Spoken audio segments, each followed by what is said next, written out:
Hello and welcome to another episode of Chuchu is a Ranker. On this episode we're going to be looking at the Smiths. The Smiths were one of the most important and influential acts of the 1980s. They left an indelible mark on the UK pop scene and influenced the next generation of rock bands. The Smiths were a unit steeped in quality, from Andy Rourke's excellent funk bass playing to Mike Joyce's taut punk drumming to Johnny Marr's just exquisite variety of guitar lines to Morrissey's just fantastic vocals and lyrics and charisma. The Smiths really made something special and unique that hadn't been heard at the time. Now, on this particular list, I'm not going to be ranking all the different compilations that came later in the Smiths' life. Well, not later in the Smiths' life, after their death. Things like Best 1, Best 2, Sound of the Smiths, etc. I'm going to be keeping my rankings to the records that were released around the Smiths' actual life cycle. I'm also not going to be ranking live albums, which leads to the biggest omission on this list, which is going to be rank. Not ranking rank. Bit sad, but okay. But anyway, we've wasted enough time, so let's get into the ranking. Let's be complete rankers and rank up a storm. Here are the Smiths records, ranked from worst to best.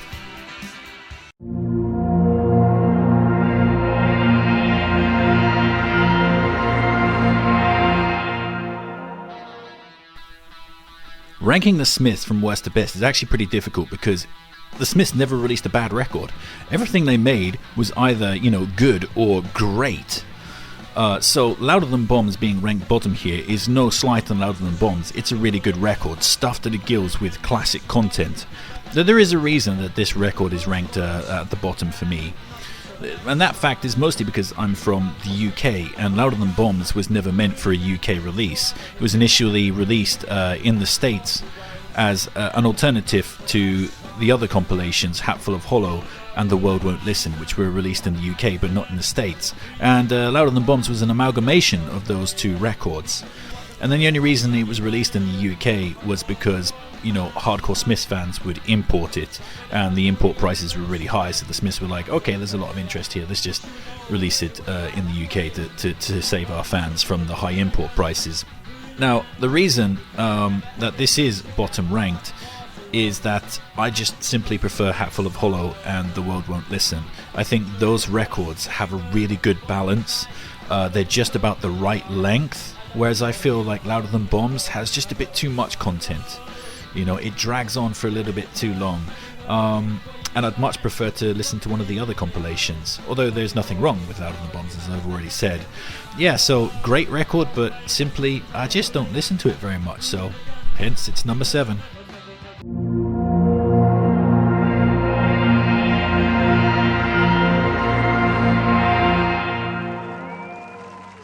The Smiths' debut album is critically lauded and respected as one of the greatest debuts of all time, but I do feel that it has some problems, namely in the area of production.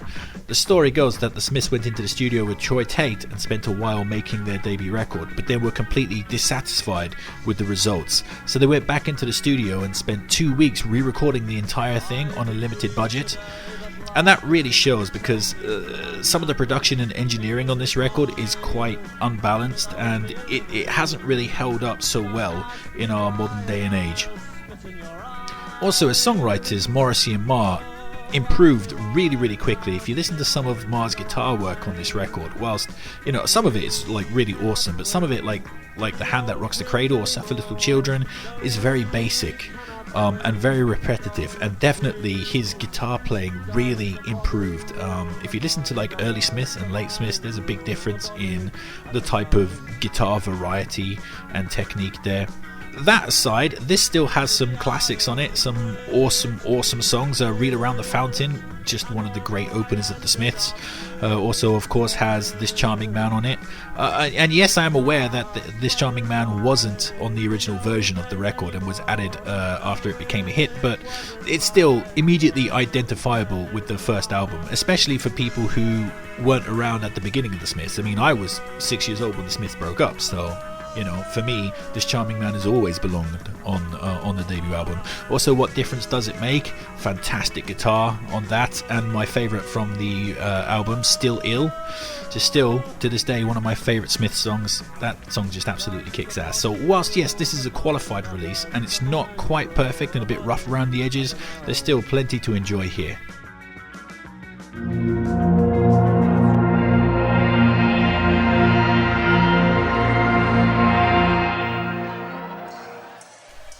So here's the biggest surprise of the list. Now don't get me wrong, The Queen is Dead is an excellent record. I love it, especially when I was younger. I used to absolutely adore this record. It used to mean so much to me. But I do feel that it is overrated. It has a general critical consensus that it is the band's best record, and it's just not. I mean, it's just not. I think it falls into that trap where people equate the band's best record with their most successful record. And I think The Queen is Dead was the band's most successful record in that it elevated the band up to the next stage of their career, where they started to release, a lot more hit singles, the likes of Panic and Ask and things like that came in the wake of this record. But as the band's defining artistic statement, no, I just don't think so. The Smiths rarely make bad songs, and there's nothing really bad on The Queen is Dead, but there are a couple of songs that don't quite, hold up to the lofty standards that the Smiths have set themselves.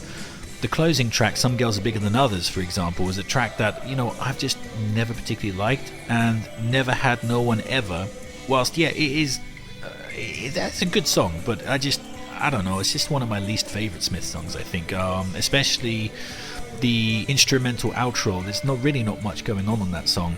And also it's the general tone of the record. It has a sort of vaudevillian lightness to it, a frothiness, it's a very summer record, and me personally, I gravitate towards the darker Smiths stuff. However, there's a lot going on The Queen is Dead that's just absolutely amazing. The Boy with the Thorn in His Side, one of my favourite Smith songs ever. There Is a Light That Never Goes Out, of course, just incredible stuff. And yeah, just the rest of the record is also really great. Frankly, Mr. Shankly, Cemetery Gates, lovely summer pop music, love that. The opening song, The Queen is Dead, I know loads of people really love that. Personally, that's just alright for me. And that's the thing with The Queen is Dead, like I say, not bad, nothing bad on there, but there are just some aspects of it that don't quite hit home with me personally, and it's not quite as powerful as some of the other records. And I listen to it a lot less than some of the other Smiths records. So there you go, that's why it's here on the list. I know you're going to disagree with me, I know everybody wants this to be number one, but here it is at number 5.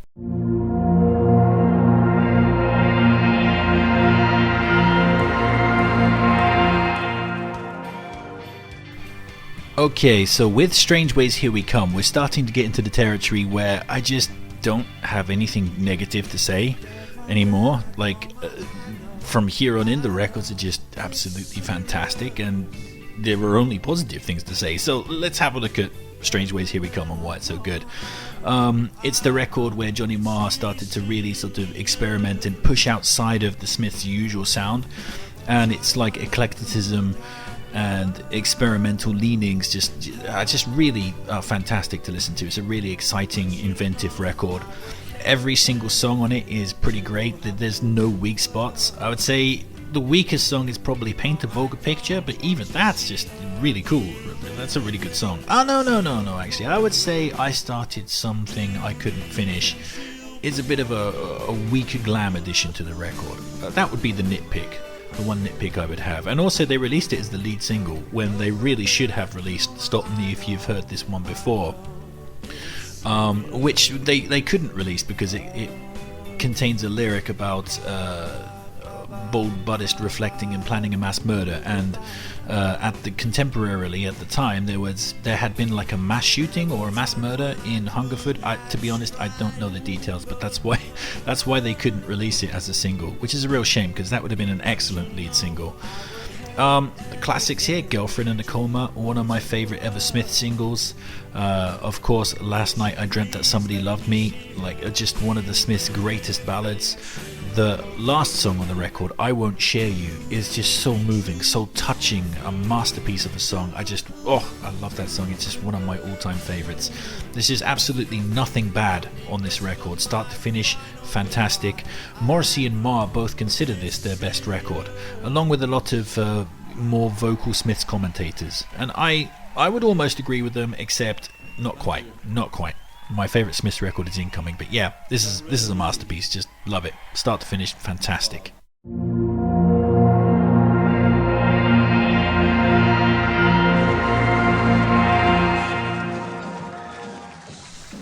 The The World Won't Listen is the Smiths' second compilation of their career. The Smiths modelled themselves on pop bands from the 1960s, and those bands would release a lot of non-album singles, so the Smiths did the same. And of course, on those non-album singles you also need non-album B-sides.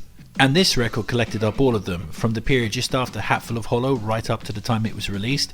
You have such amazing eclectic singles such as Shakespeare's Sister, Panic, Ask, Shoplifters of the World Unite, just some of the catchiest singles of the 1980s. Also the singles from The Queen is Dead were included, The Boy with a Thorn in His Side and Big Mouth Strikes Again. There's just so much epic content on this record that it's just impossible to get tired of it. And then you have the B-sides, songs like London, Half a Person, Asleep. These would be most bands' like best singles, and they were the Smiths' B-sides. I mean, that's just how good the Smiths were. They were just absolutely unstoppable during this period. Not much to really say in the negative on this record. I would say there are two instrumentals on it, Money Changes Everything and Oscillate Wildly, and that's probably one too many instrumentals for my liking. And a lot of people rail against Golden Lights and call it possibly the worst thing the Smiths ever recorded, but you know, personally I think that song's okay, but again, that's not really why I listen to the Smiths. I don't listen to the Smiths for covers. On a personal note, this is a very, very meaningful record for me because it was the first Smiths record that I ever bought. So yeah, it was my entryway, my gateway drug into the Smiths. And I'm sure, as everybody knows, that first Smiths record, that is so impactful. You know, again, songs that made you laugh, songs that made you cry, songs that saved your life. So yeah, this album will always have a special place in my heart. Absolutely love this one. Mwah. Chef's kiss.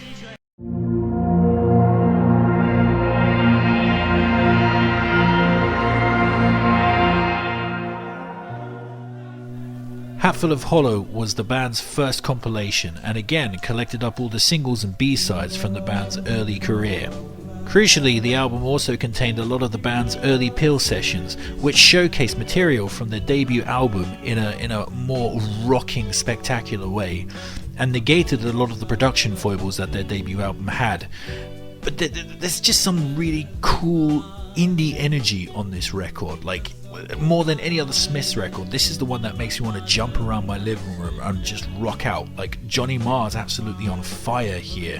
His guitar playing is absolutely electric, and some of my favourite Smiths riffs of all time come from this album. And as I said before, there are superior versions of a lot of tracks from their debut album.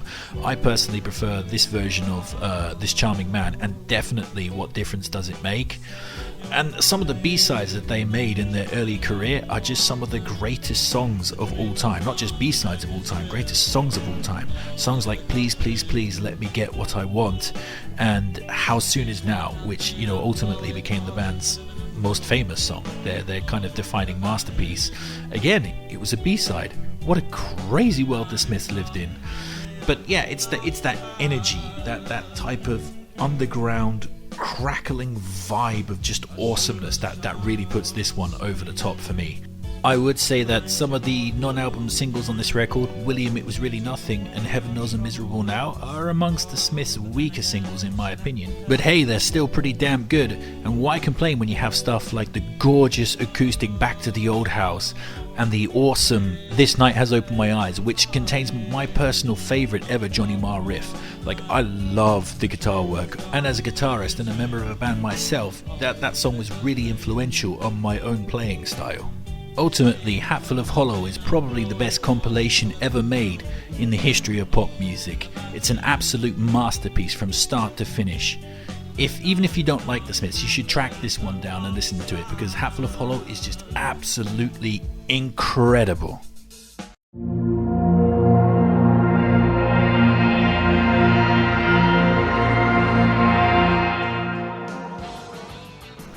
Meat is Murder is my favourite Smiths record, and arguably my favourite record ever made. It's just unbelievably consistent. It's an album comprised not just of good songs, not just of great songs, but of masterpieces. Every single song on this record is an absolute masterpiece. Some of Johnny Marr's greatest guitar riffs are to be found here on Meat is Murder. The Headmaster Ritual, for example, just spectacular dynamic guitar work. I just absolutely love it. And also on that song, Morrissey's vocal just so catchy. You know, and there are times in my life that I'm walking down the street and just in my head randomly pops, he grabs me in the vase, he kicks me in the showers, he kicks me in the showers and grabs me in the vase. I just can't get that damn thing out of my head for like 15 years straight or whatever. Probably more than that. But yeah, also the guitar work. Back to the guitar work. There's just so much variety on this album.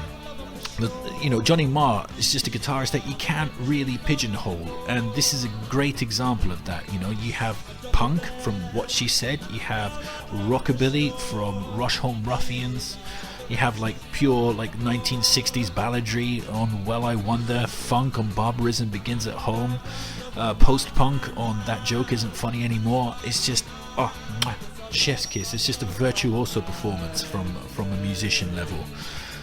Morrissey himself seems to be at his darkest here. Songs like That Joke Isn't Funny Anymore just feel like so lost and hopeless and just smothered in depression. And also Rush Home Ruffians with, you know, the lyric of girls jumping from their death from the top of the parachutes. And Well I Wonder absolutely reeks of romantic abandonment and loneliness, and Nowhere Fast again, just stuck in the humdrum town going nowhere. It's just... there's so many things that I identified when I was younger, and this record, I just lay awake at night listening to this record. You know, when life just seemed to be falling apart, it was just unbelievably fantastic, and nothing bad to say about this. Again, on a record that is totally comprised of masterpieces, what can you complain about? So there you have it, Meat is Murder, my number one. But it might not be your number one Smiths record, so please sound off in the comment section and tell me what is your number one Smiths record. And with that, we've come to the end of this episode. Keep yourself safe and healthy, and most of all, just keep on ranking.